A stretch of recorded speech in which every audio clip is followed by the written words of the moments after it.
வணக்கம். மாரியப்பன் வானிலை அறிக்கை. இது இலங்கைக்கான வானிலை அறிக்கை. செப்டம்பர் மாதம் 4ஆம் தேதி புதன்கிழமை.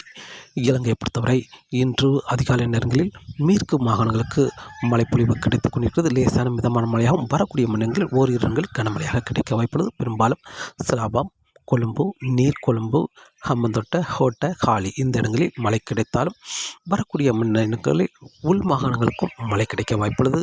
திரிகோணமலை, தெற்கு பகுதி, மட்டக்களப்பு, அம்பாறை, பனாமா இந்த இடங்களை பொறுத்தவரை ஏதாவது ஒரு இரு இடங்களில் மட்டுமே மாலை நேரங்களில் மழை கிடைக்க வாய்ப்புள்ளது. மேலும் தம்புள்ளை, கண்டி, ரத்னபுரி இந்த இடங்களுக்கெல்லாம் வரக்கூடிய மணிநேரங்களில் மழை கிடைக்க வாய்ப்புள்ளது. இன்று திரிகோணமலைக்கு வடக்கு பகுதியை பொறுத்தவரை பெரிதாக மழைக்கு ஏதும் வாய்ப்பில்லை. மேலும் இன்று முதல் யாழ்ப்பாணம், கிளிநொச்சி, பருத்தித்துறை, மேலும் புத்தளம், தலைமன்னார், முல்லைத்தீவு, திரிகோணமலை இந்த இடங்களுக்கெல்லாம் வருகிற நாட்களில் காற்றின் வேகம் அதிகரித்து காணப்படும். வருகிற நாட்களில் பெரும்பாலான மாகாணங்களுக்கு காற்றின் வேகம் அதிகரித்து காணப்படும். மேலும் திரிகோணமலை வடக்கு பகுதி உள்ள மாகாணங்களுக்கு கூடுதலாகவும் தெற்கு பகுதி உள்ள மாகாணங்களுக்கும் காற்றின் வேகம் அதிகரித்து காணப்படும். வருகிற செப்டம்பர் 11ஆம் தேதி வரை காற்றின் வேகம் அதிகரித்து காணப்படும். வடக்கு பகுதிக்கு கூடுதலாகவும் தெற்கு பகுதியை அதிகபட்சம் செப்டம்பர் 8ஆம் தேதி வரை காற்றின் வேகம் இருக்க வாய்ப்புள்ளது. திரிகோணமலைக்கு வடக்குள்ள மாகாணங்களுக்கு செப்டம்பர் 11ஆம் தேதி வரை தரைக்காற்று பலமாக இருக்கும் என்றும் எதிர்பார்க்கப்படுகிறது.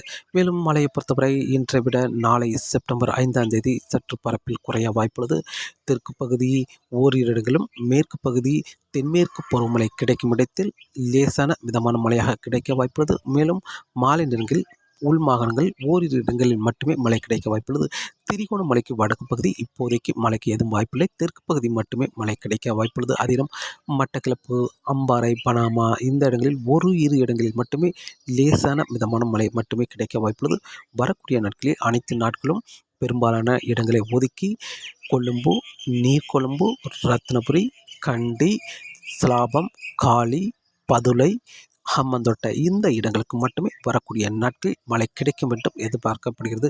மேலும் செப்டம்பர் 8ஆம் தேதியிலிருந்து படிப்படியாக மழை அதிகரிக்கும் என்றும் எதிர்பார்க்கப்படுகிறது. செப்டம்பர் 8ஆம் தேதி அதிகாலை நேரங்களில் யாழ்ப்பாணத்துக்கு லேசான மழைப்பொழிவு கிடைக்கும் என்றும் எதிர்பார்க்கப்படுகிறது. செப்டம்பர் 9ஆம் தேதி அதிகாலை யாழ்ப்பாணத்துக்கு லேசான மழைப்பொழிவு கிடைக்க வாய்ப்புள்ளது. மேலும் செப்டம்பர் 8ஐ விட செப்டம்பர் 9ஆம் தேதி சற்று கூடுதலான பரப்பில் மழை கிடைக்க வாய்ப்புள்ளது.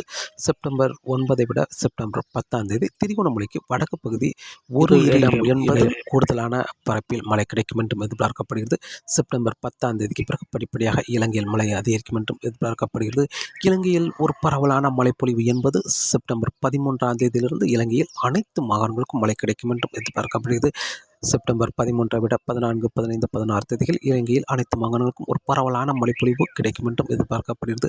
அதற்கு முன்னதாக செப்டம்பர் 9ஆம் தேதி வரை திரிகோணமலைக்கு தெற்கு பகுதி மட்டுமே அங்கங்கே சற்று பரப்பில் குறைந்த இடங்களே மழை கிடைக்க வாய்ப்புள்ளது. செப்டம்பர் 9ஆம் தேதிக்கு பிறகு திரிகோணமலைக்கு வடக்கு பகுதி பரப்பில் படிப்படியாக அதிகரிக்கும் என்றும் எதிர்பார்க்கப்படுகிறது.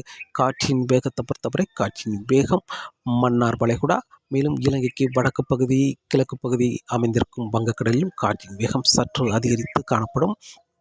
வங்கக்கடலில் நாளை செப்டம்பர் 5ஆம் தேதி காற்றழுத்த தாழ்வு பகுதி உருவாக வாய்ப்புள்ளது. இந்த நிகழ்வு ஆழ்ந்த காற்றழுத்த தாழ்வு பகுதி தாழ்வு மண்டலம் வரை தீவிரமடையும் என்பதால் காற்றின் வேகம் வரக்கூடிய நாட்களில் மன்னார் வளைகுடா வங்கக்கடலிலும் காற்றின் வேகம் அதிகரிக்க வாய்ப்புள்ளது.